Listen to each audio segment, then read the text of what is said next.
दोस्तों नमस्कार। दोस्तों, 5 राज्यों के जो चुनाव है उसके जो पहला चरण का जो वोटिंग है या मतदान है उसकी शुरुआत हो गई है और बम्पर वोटिंग हुई है। बंगाल में तो रिकॉर्ड ब्रेक वोटिंग हुई है और तमिलनाडु में भी रिकॉर्ड ब्रेक वोटिंग हुई है। और पहले चरण का जो वोटिंग है उससे एक अंदाज़ा लगाया जा सकता है और लोगों का जो माइंडसेट बन गया है चुनाव के बारे में उसमें बहुत बड़ा बदलाव आ गया है, ऐसा लोगों को लगता है। और ख़ास करके ये जो एसआईआर के बाद में लोगों में जो गुस्सा है वो देखने को मिल रहा है। अब जिस तरह से लोग सामने आ रहे हैं और लोग आके बड़े मात्रा में वोट कर रहे हैं, ये लोकतंत्र के लिए भी अच्छी एक निशानी हो सकती है और लोकतंत्र के मजबूत होने का एक तरह से एक उदाहरण हो सकता है। क्योंकि हमने देखा कि पिछले जब से 2024 का लोकसभा चुनाव हुआ उसके बाद में जितने भी राज्यों में जब जिस प्रकार से विधानसभा के चुनाव हुए, फिर उसमें बिहार हो, हरियाणा हो, महाराष्ट्र हो, दिल्ली हो, सब जगह पे एक तरफा जो सत्ताधारी दल है उनका वहाँ पे जो सत्ता है वो उन्होंने हस्तगत कर ली और उसमें जो भी आरोप हो वो चुनाव आयोग के ऊपर लगा।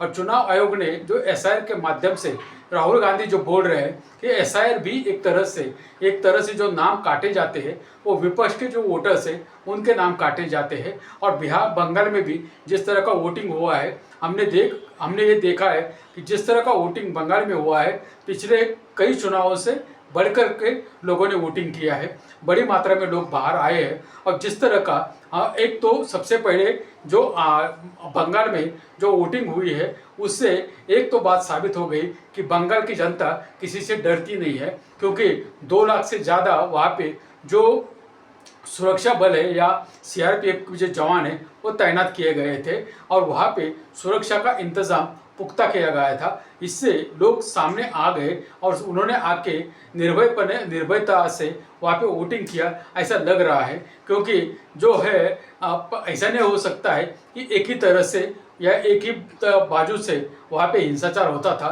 यहाँ उसके पहले का भी जो उदाहरण हमने आपको देखे हैं तो वहाँ पे दोनों तरफ से ये कहा जा सकता है कि दोनों जो कार्यकर्ता है वो एक दूसरे से भिड़ते थे और वहाँ पे जो हिंसाचार होता था उसमें भी इस बार कुछ कमी आई है। लेकिन ये बात तो ठीक है और हमने पहले भी बोला था, मैंने वीडियो में भी बोला था कि जो भी वहाँ पे सुरक्षा की गई है अगर वो लोगों के हित में की गई है, लोगों की सुरक्षा के लिहाज से की गई है, वहाँ पे हिंसाचार ना हो तो उसके लिए अच्छा है। लेकिन लोगों में डराने के लिए, लोगों को प्रभावित करने के लिए या वहाँ पे पूरा कंट्रोल करने के लिए अगर ये सुरक्षा तैनात की गई है तो उस पर लोगों का ऑब्जेक्शन हो सकता है। लेकिन उसके बाद में हमने देखा कि बड़ी मात्रा में जो चुनाव जहाँ चल रहा था उनको प्रभावित करने की कोशिश भी हुई है। और जिस तरह से ये महिला आरक्षण बिल बीच में ही लाया था तो उससे भी जो राष्ट्र के नाम प्रधानमंत्री ने संदेश दिया और उन्होंने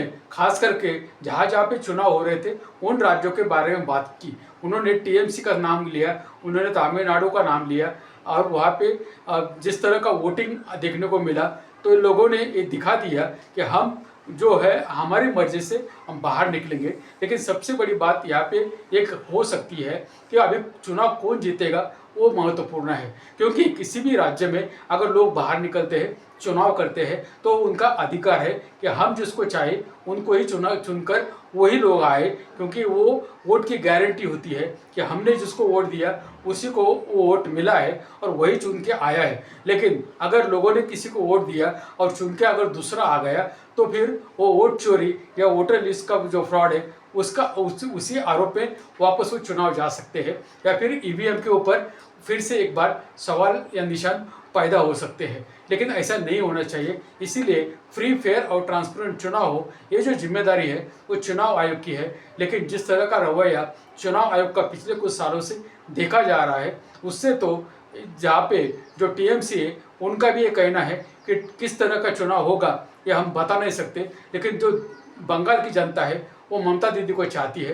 बंगाल की जनता के जितने भी हमने वीडियोस देखे या जितने भी वहाँ पे लोगों की बातें सुनी उसमें से तो एक बात तो सामने आ रही है कि बड़ी बड़ी रैलियाँ कोई लोगों को लाके दिखाने का प्रयास करे या कुछ भी दावे करे या 2/3 मेजॉरिटी आएगी, बहुमत से हम जीतेंगे, ये सब बातें जो होती है वो ग्राउंड पे दिख नहीं रही थी। इसीलिए जो ममता दीदी है उनका जो समर्थक है या वो बड़े मात्रा में जितने भी वीडियोस सोशल मीडिया पे वायरल है, ये जितनी भी बातें हमने सुनी है, उससे एक बात तो सामने आ रही है कि बंगाल के लोगों का जो मिजाज है वो हमने देखा है, बंगाल के लोग क्या कहना चाहते हैं वो हमने सुना है। लेकिन अगर नतीजे कुछ विपरीत आते हैं तो फिर वापस से एक बार जो लोगों का जो सवाल है वो सामने आ जाएगा। लोगों की बात होनी चाहिए, क्योंकि जो वोटर है उसका जो अधिकार है वो चुराना नहीं लेना चाहिए। क्योंकि अगर वोट की चोरी होती है, इसका अर्थ ये होता है कि सिर्फ वोटों की चोरी नहीं हुई, लोगों का जो वोट का अधिकार है उसके ऊपर हमला है, वोट का अधिकारों की चोरी हो रही है, ऐसा उसका अर्थ होता है।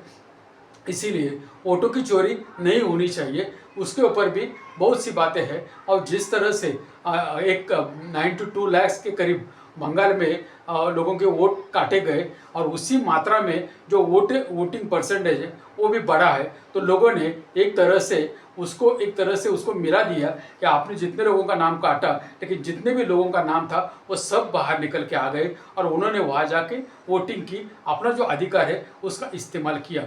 इसी तरह से किसी का भी नाम काटना या किसी के ऊपर भी कुछ भी एलिगेशन लगाना ये गलत है। और ये जो प्रथा अब परंपरा देश में शुरू हो गई है, ये कहीं ना कहीं इसको रोका जाना ये आवश्यक है। और देश की जनता ही इसको रोक सकती है, क्योंकि विरोधी दल इसको रोक नहीं पाएंगे। और देश की जनता को ही सब बोलना पड़ेगा कि हमारा जो वोट है वो जिसको हम देना चाहते हैं उसको ही हम दे रहे हैं, लेकिन वो वहाँ पे पहुँच रहा है कि नहीं उसकी हमको गारंटी चाहिए। ताकि इतनी बड़ी मात्रा में अगर लोग सामने आते हैं, वोट करते हैं, तो फिर मतलब इसका मतलब क्या हो रहा है कि ममता दीदी की सत्ता अगर या वहाँ पे ममता दीदी का जो शासन है वो 15 साल से चल रहा है, लेकिन गुजरात में भी 20-25 साल से चल रहा है, मध्य प्रदेश में भी एक ही पार्टी का शासन 20 साल से ज़्यादा चल रहा है, अभी केंद्र में भी सरकार ये 10-15 साल से चल रही है, तो उत्तर प्रदेश में भी दूसरी तीसरी टर्म चल रही है। वहाँ पर तो वो बोलते हैं कि हमारी जो है सरकार जो है वो एंटी इनकम्बेंसी नहीं, प्रो इनकम्बेंसी पे चलती है।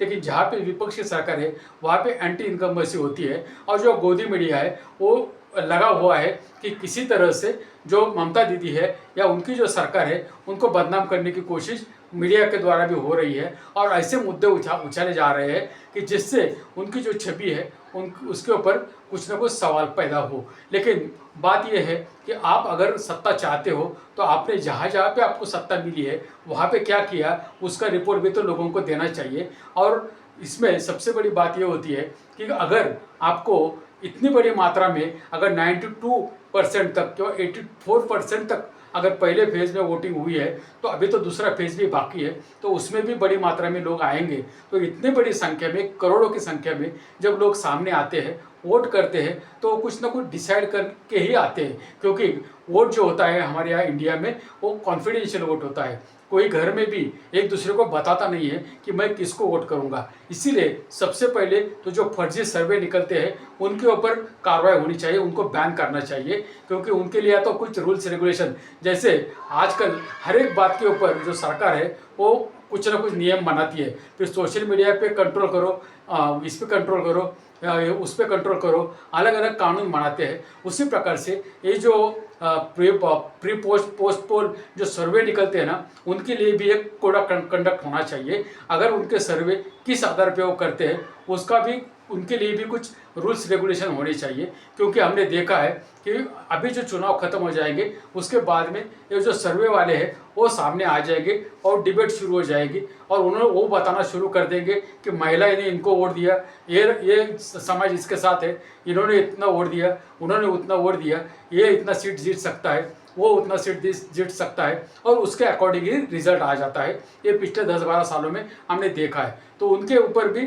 कुछ ना कुछ अंकुश होना चाहिए। और ये जो चुनाव आयोग है वो चुनाव आयोग की भूमिका सबसे पहले ठीक करनी चाहिए। क्योंकि अगर इलेक्शन लोकतंत्र का मूल जो भावना है, वो लोकतंत्र में सबसे बड़ी भावना जो होती है वो लोगों का अधिकार, वोट का अधिकार, जिससे वो लोग सरकार बना सकते हैं, सरकार गिरा सकते हैं। लेकिन अगर इस अधिकार के साथ में खिलवाड़ हो गया तो सिर्फ देश में चुनाव होते रहेंगे, लेकिन नतीजे फिक्स हो जाएंगे। नतीजे में ये डिसाइड हो जाएगा कि कौन आएगा, ये फिक्स होगा। मतलब आप वोट किसको भी करो, हमको पता है कौन चुन के आएगा। इस तरह का लोकतंत्र हमारे देश में चलेगा या आगे हो सकता है। तो इसीलिए देश की जनता को, अगर लोग बाहर निकल रहे हैं, बड़ी मात्रा में वोट कर रहे हैं, तो उनको ये भी सुनिश्चित करना चाहिए कि वो सामने आए और लोग सरकार से ये मांग करें कि हमको वोट की गारंटी चाहिए, हम जिसको वोट दे रहे हैं उसको ही वो वोट मिले। और चुनाव आयोग को ये बोलना चाहिए कि आपको फ्री, फेयर और ट्रांसपेरेंट कराना, चुनाव कराना, ये आपको संविधान ने दी हुई जिम्मेदारी है, आप इससे भाग नहीं सकते। और जब तक इस तरह का एक प्रोसेस जब तक पूरे देश में लागू नहीं होता, तब तक फ्री, फेयर चुनाव या ट्रांसपेरेंट चुनाव होने की जो संभावना है वो बहुत कम लग रही है। और जिस तरह से पिछले कुछ चुनाव के बाद से एक तरह का जो कॉन्फिडेंस है वो देखा जा रहा है सत्ताधारी दल में या उनके नेताओं में, और वो सीधा बोल देते हैं कि इतना इतना हमारा नंबर आएगा, इतनी बड़ी हमको बहुमत आएगा, इतने इसमें हम आएंगे, इतने जीतेंगे। तो वो जो कॉन्फिडेंस है वो किस आधार पे है, ये जो सवाल है, निशान है, वो लोगों के मन में पैदा हो रहे हैं। इसीलिए ये जो बड़ी मात्रा में जो लोग सामने आ रहे हैं उनको ये भी निश्चित करना चाहिए कि जिस तरह से वो वोटिंग कर रहे हैं उसी तरह से उनको इस बात की भी तसल्ली करनी चाहिए या सरकार से मांग करनी चाहिए कि हमको हमारी वोट की गारंटी चाहिए। अगर वोट की गारंटी मिलेगी